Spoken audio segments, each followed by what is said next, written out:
All right, welcome back. Dan and Dane on the couch. Today we're going to talk about HPSEA and how it sucks, pretty much. Let's talk about that. Yeah, like don't get me wrong, it is great. Like if you were not in the defence force, if you were not in the defence force and you have to sell and then buy a property and everything like that, I can guarantee you'd be looking back in defence and going, those guys get a subsidy to cover that off.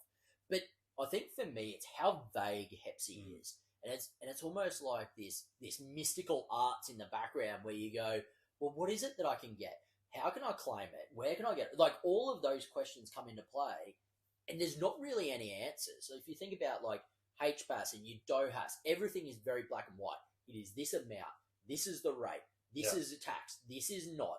You know exactly what you're getting from it, right? Yeah. But I think with HPSEA, if you read the Pac-Man at the moment, it kind of says all reasonable allowances. And it's like, okay, well, what's reasonable? What can I include in there? What will actually get signed off on for me? Yeah, 100%. I guess my disenchantment with it is this.